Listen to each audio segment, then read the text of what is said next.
Hello friends, welcome in digital study one. My self Krishna Yadav और आज की इस वीडियो में हम आपको बताने वाले हैं कि आप विलोपन विधि से किसी भी समीकरण को कैसे हल कर सकते हैं। तो देखिए, विलोपन विधि सबसे आसान विधि होती है जिससे समीकरण को हल किया जा सकता है।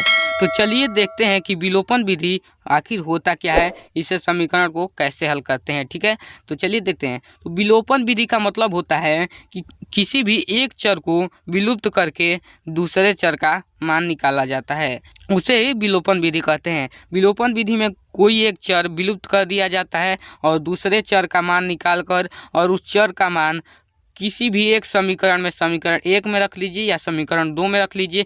किसी भी एक समीकरण में रख देने पर या तो x का मान आ जाता है या तो y का मान आ जाता है। ठीक है, तो विलोपन विधि का परिभाषा आपको समझ में आ गया। अब चलिए देखते हैं कि विलोपन विधि से समीकरण को हल कैसे किया जाता है। तो देखिए, समीकरण हमारा है कि x - y = 4, समीकरण नंबर 1। और समीकरण नंबर 2 है कि 3x + 2y = 27, समीकरण नंबर ये हमारा 2 है।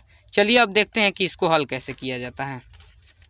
तो देखिए, सबसे पहले हमको विलोपन विधि से समीकरण को हल करने के लिए एक चर को बराबर करना होता है जिससे वो चर कट जाए। तो सबसे पहले हमने क्या किया कि जो समीकरण नंबर 1 का चर है और समीकरण नंबर 2 का पहला चर यानी कि x है, उसको हमने बराबर कर दिया। तो दोनों को बराबर करने के लिए हमें समीकरण 1 में 3 से गुणा करना पड़ा।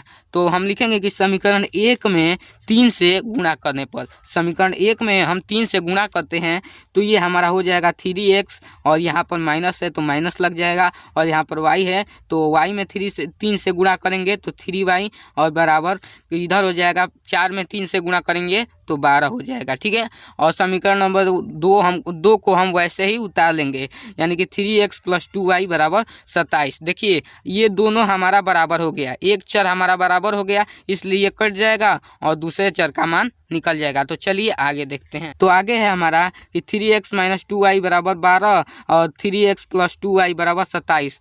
तो ये समीकरण को क्या करेंगे, हम घटाएंगे, यानी कि घटाने लिख देंगे कि घटाने पर। ठीक है, घटाने पर। ठीक है, घटाने पर। तो घटाने पर क्या हो जाएगा कि ये 3x और 3x अगर ये घटेगा तो ये कट जाएगा। ठीक है, और यहाँ पर जो प्लस है तो उसका चिन्ह बदल जाता है। यहाँ पर देखिएगा, हमेशा आप ध्यान दीजिएगा कि यहाँ पर अगर माइनस होगा तो प्लस हो जाएगा, अगर यहाँ माइनस रहेगा तो प्लस हो जाएगा, अगर प्लस रहेगा तो माइनस हो जाएगा। ठीक है, तो यहाँ पर प्लस था पहले से तो इसका चिन्ह बदल कर माइनस हो गया। तो ये माइनस होगा तो देखिए क्या होगा, 3 और 2 5 हो जाएगा, माइनस माइनस प्लस हो जाएगा। ठीक है ना, इसलिए 3 और 2 5 हो जाएगा और माइनस का चिन्ह रह जाएगा। ठीक है, तो 3 और 2 5 और y रहेगा तो y वैसे ही लिख दिए हैं। और इक्वल टू के बाहर क्या होगा, तो आइए देखते हैं। यहाँ पर प्लस था तो यहाँ फिर माइनस हो गया। ठीक है, तो और इस प्लस में से माइनस, यानी कि यहाँ पर प्लस है और यहाँ पर माइनस है तो ये घटेगा। तो 27 में से 12 घट गया तो कितना बचा, तो 7 में से 2 गया 5, और ये 2 में से 1 गया 1।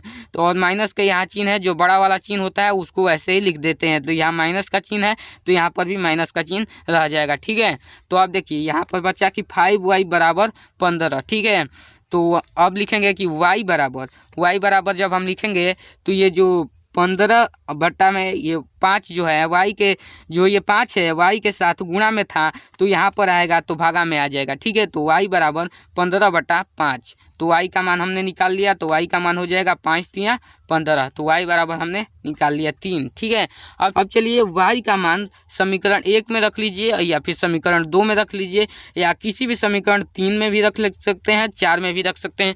किसी भी समीकरण में आप y का मान रखेंगे तो x का मान निकल जाएगा। ठीक है, तो चलिए अब y का मान समीकरण 1 में या फिर समीकरण 2 में किसी में रखकर देखते हैं।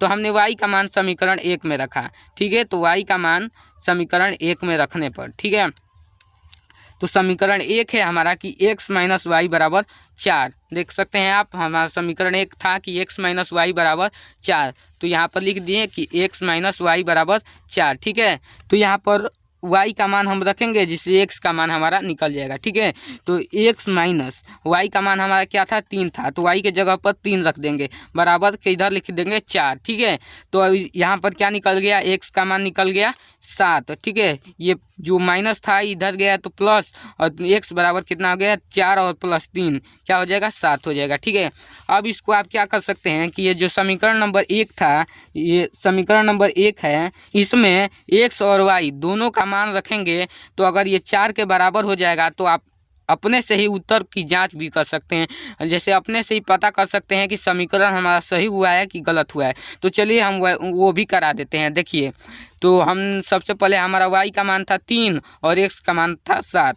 तो x के जगह पर 7 रख देंगे, ठीक है। यहाँ पर x के जगह पर 7 रख दिए और y के जगह पर ये माइनस है तो माइनस, और y के जगह पर रख दिए 3 बराबर की इधर यहाँ पर है 4 तो 4 लिख देंगे, ठीक है, 4 लिख देंगे।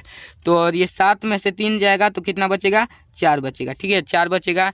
और यहाँ बराबर के इधर भी कितना है, 4 है, बराबर के इधर भी 4 है। तो ये हमारा उत्तर का जांच स्वयं ही हो गया कि ये हमारा समीकरण सही है। x और y के दोनों का मान रख दिए तो हमारा समीकरण पता चल गया कि हमारा ये समीकरण एकदम राइट है। तो चलिए आज की इस वीडियो में बस इतना ही। मैं मिलता हूँ आपको इसकी नेक्स्ट वीडियो में, तब तक के लिए जय हिंद, वंदे मातरम।